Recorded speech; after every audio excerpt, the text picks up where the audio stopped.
Assalamualaikum warahmatullahi wabarakatuh. Salam, salam sejahtera, dan salam bagi untuk kita semua. Kenalkan kami dari Klaster Medika dari tim KKN UGM tahun 2020 Kecamatan Bumiaji yang akan melaksanakan KKN di Desa Sumber Brantas. Sebelumnya saya ucapkan selamat sore dan saya ucapkan juga terima kasih atas Bapak Ibu sekalian dan sudah meluangkan waktu untuk datang pada sosialisasi pada sore hari ini. Dan saya juga ucapkan pula permohonan maaf karena dari kami belum bisa untuk datang mengadakan sosialisasi secara offline di Desa Sumber Batas di tempat Bapak Ibu berada.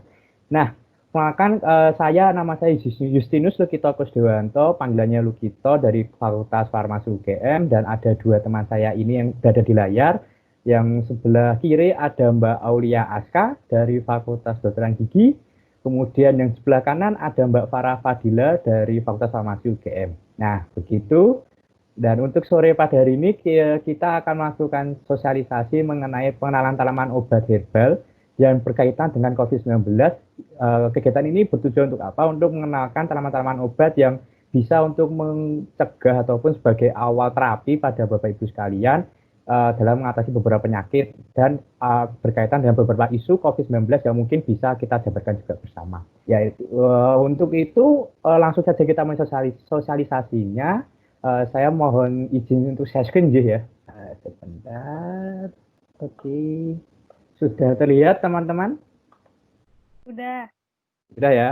Oh ya, oke. Saya ucapkan sebelumnya terima kasih atas waktu yang telah diluangkan Bapak Ibu sekalian. Kami akan memulai mengenai pengenalan tanaman herbal berkaitan dengan COVID-19. Monggo untuk yang presentator pertama silakan. Ya, baik.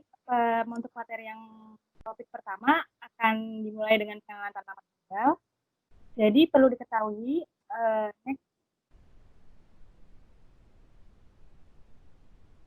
Nah, jadi kita mulai dari definisi tanaman herbal sendiri. Tanaman herbal adalah tanaman yang memiliki khasiat tertentu dalam melawan penyakit ataupun mencegah perkembangan penyakit, sehingga ini bisa menjadi upaya pencegahan maupun penyembuhan. Nah, dari mana khasiatnya itu? Dari kandungan senyawa tanaman itu sendiri.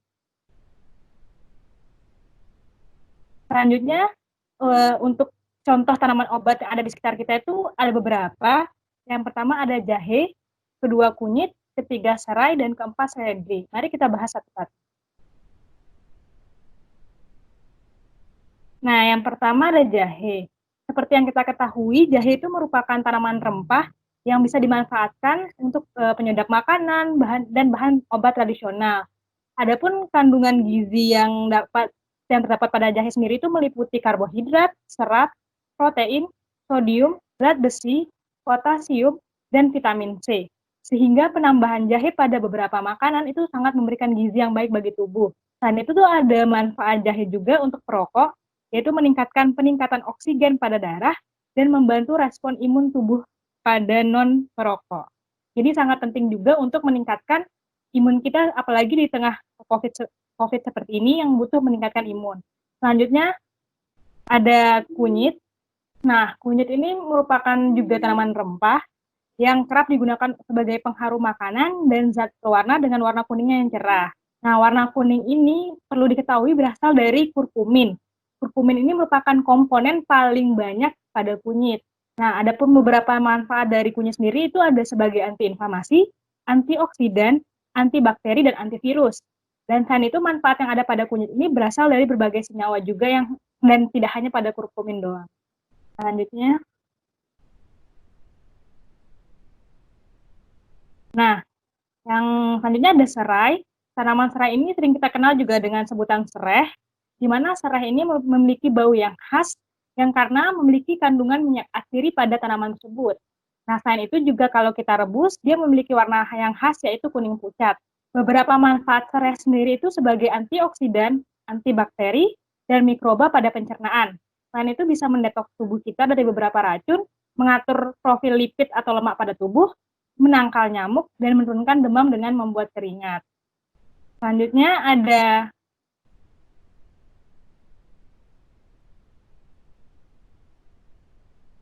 seledri.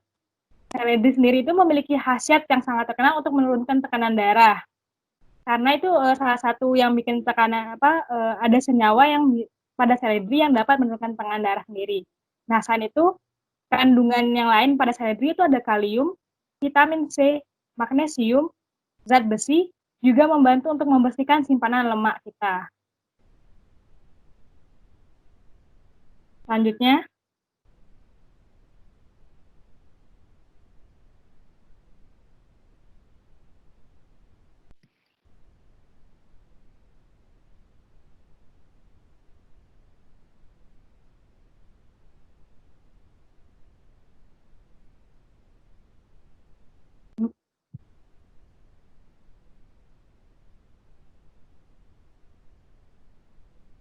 Gila. Gila. Pakai tempatmu aja. Empat ya. kalau aku tutup dulu. Jadi selanjutnya akan dilanjutkan oleh presentator kedua untuk lebih jelasnya mengenai tanaman herbal apa yang dapat digunakan untuk COVID-19. Silahkan, Bila. Terima kasih, Aska.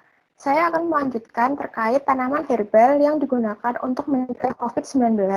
Ada beberapa tanaman yang berguna untuk melawan COVID-19, namun masih perlu penelitian lebih lanjut. Prinsipnya adalah zat aktif dari beberapa tanaman dapat digunakan untuk mencegah COVID-19 karena dapat meningkatkan sistem imun tubuh.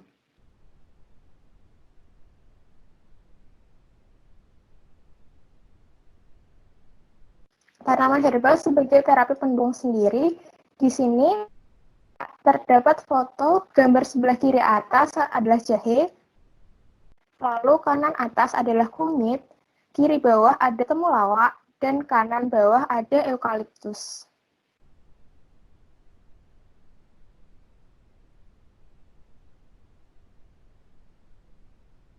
Untuk rekomendasi dari Kementerian Kesehatan Republik Indonesia, ada 6 tanaman yang dapat digunakan untuk mencegah virus corona, yaitu pegagan, putih, temulawak, meniran, kunyit, dan temu mangga. Kali ini saya membahas terkait 4 tanaman yang dapat digunakan untuk mencegah COVID-19, yaitu pegagan, bawang putih, temulawak, dan meniran.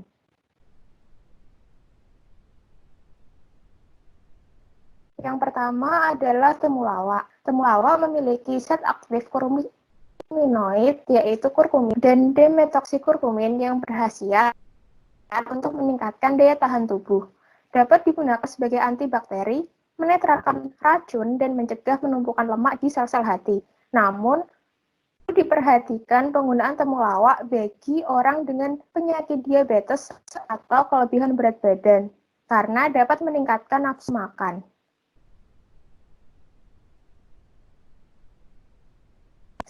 Selanjutnya ada meniran.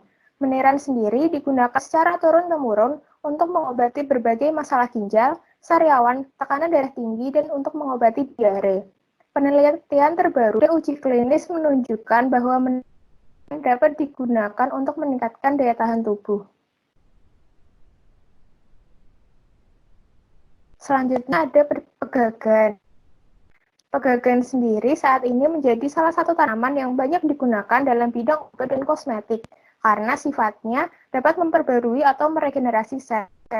Senyawa kimia pada pegagan yaitu glikosida triterpenoid dan asiatikosid yang ada dalam pegagan dapat meningkatkan daya tahan tubuh.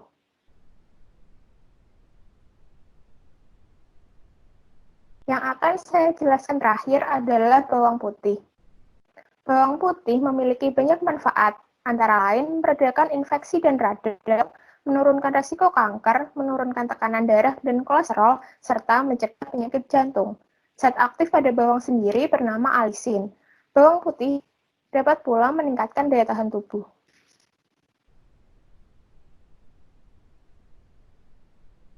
Sekian dari saya terkait tanaman herbal yang dapat digunakan untuk mencegah COVID-19.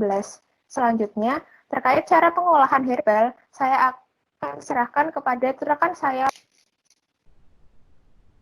Ya, terima kasih kepada saudara Mbak Dila atas penjelasan mengenai beberapa tanaman herbal ya yang bisa digunakan dalam perihal COVID.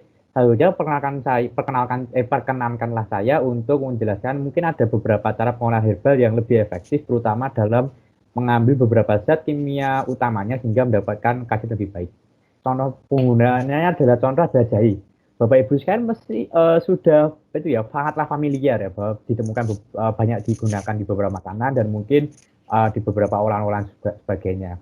Ini ada kami juga memberikan kayak beberapa contoh ya contoh ramuannya kayak misalnya ini adalah campuran ada air putih 3 cangkir, jahe merah 2 ruas ibu jari, jeruk nipis, kayu manis, kemudian ada gula merah cukupnya. Ini untuk pemanisan saja seperti itu. Kemudian jeruk nipis juga memberikan rasa lebih asin-asinnya sedikit sehingga menyeimbangkan rasa dari jahenya juga sendiri gitu. Kemudian cara pembuatannya pertama dicuci bersih dulu semua bahan terutama bagian jahe karena mungkin masih ada beberapa kotoran yang masih menempel. Kemudian jahe dicuci dan digeprek ya Bu ya, digeprek supaya apa? Supaya menjadi lebih pipih, kemudian akan menekan cairan-cairan yang ada di jahe itu sendiri sehingga mudah keluar kayak gitu intinya. Kemudian direbus air hingga mengeluarkan banyak uap. Ketikan api dan rebus semua bahan bersama dengan gula merah selama 15 menit, kemudian disaring dalam keadaan dingin. Nah ini kenapa digunakan air panas, terutama air yang sudah direbus dengan air? Karena apa? Karena zat utama dari jahenya sendiri sebenarnya itu tidaklah terlalu larut dalam air ya. Jadi digunakan air yang mendidih itu sehingga supaya manfaat atau senyawa yang di dalam jahe itu bisa banyak keluarnya sehingga ketika Bapak Ibu konsumsi itu juga memberikan konsumsi yang lebih baik seperti itu. Kemudian juga ada contoh bawang putih. Biasanya bawang putih Bapak Ibu masak kemudian dikonsumsi ya. Tapi kalau ini mungkin suatu hal baru mungkin atau mungkin Bapak Ibu sudah pernah mencoba yaitu dengan cara diminum seperti itu. Kalau bawang putih tadi kalau sudah dijelaskan oleh Mbak Dila adalah menggunakan senyawa utamanya adalah alisin di mana dia tuh harus digeprek dahulu ya Bapak Ibu sekalian. Karena apa? Supaya nanti mengeluarkan khasiat utama dari bawang putih itu bisa keluar. Bahan yang digunakan sudah seperti air hangat 1 gelas, madu secukupnya, bawang putih 2 butir, bawang putih 2 siung lah gitu. Kemudian cara pembuatannya, bawang putih dicuci bersih dan dimemarkan sampai halus. Memarkan tuh digerus sampai halus gitu. Kemudian dicampurkan dalam air hangat dan ditambahkan madu. Kemudian aduk hingga larut. Larutnya tuh benar-benar kayak sudah menjadi larutan gitu dan tidaklah terlalu besar lah untuk ukuran bawang putihnya dalam air.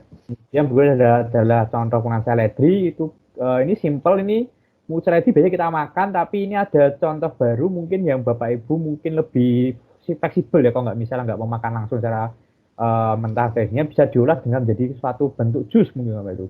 Ada seledri 1 ikat kemudian tambah air putih 1 gelas itu dipotong bagian bawah seledri dan dibersihkan supaya memberikan dari kotorannya. Kemudian dipotong kecil-kecil dan misalnya dalam blender dipotong kecil-kecil supaya apa? Supaya nanti ketika dicampur air dan di blender itu khasiatnya juga cepat keluar juga seperti itu.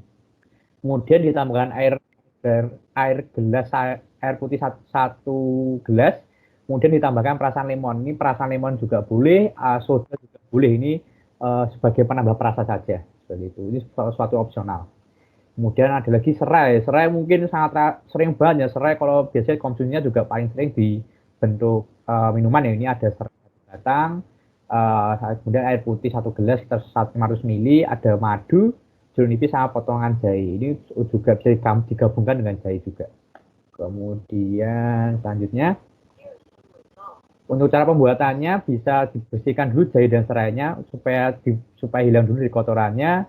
Kemudian dipanaskan air juga sama. Pemanasan dan kemudian dimasukkan jahe, serai, perasan jeruk nipis, kemudian setelah mendidih dan berbau dimatikan kompor, disaring dan dipindahkan ke gelas, ditambahkan madu secukupnya. Ini juga sama prinsipnya, dipanaskan dahulu airnya, kemudian baru dimasukkan tanamannya supaya apa? Supaya khasiatnya itu banyak keluar dari tanamannya itu sendiri. Itu ya sekian Bapak Ibu semua mengenai pengenalan tanaman herbal yang ada di sekitar kita semua dan tentunya ada beberapa tanaman herbal yang mungkin sudah ada penelitian sendiri untuk pada penyakit COVID-19. Namun perlu diperhatikan kembali bahwa semua itu tuh kembali lagi seperti sebelumnya bahwa semua tanaman itu memerlukan dosis tertentu, kemudian juga belum tentu semua tanaman itu menjadi terapi utama dalam melakukan terapi penyakit tertentu, terutama untuk COVID-19. Sehingga apabila ada informasi mengenai penggunaan COVID-19 kepada penggunaan tanaman untuk COVID-19, mungkin Bapak Ibu bisa mencari lagi infonya apakah benar atau tidak. Seperti itu. Apakah ada tambahan dari teman-teman sekalian? Ini sepertinya kamera saya itu error sepertinya. Jadi teman-teman sekalian mungkin bisa menambahkan sesuatu dulu.